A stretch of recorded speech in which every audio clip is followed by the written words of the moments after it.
Welcome to Fluent Phonics. Today we will focus on mastering the pronunciation of the word immaturity. Immaturity. Immaturity. Immaturity.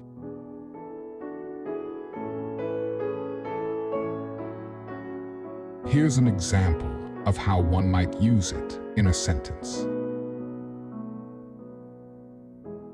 His constant pranks and inappropriate jokes showed his immaturity.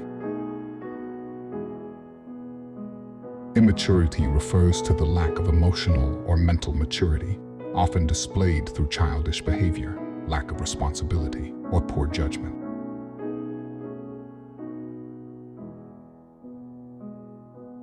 Thank you for your time. If you enjoyed this, please like and subscribe for further content.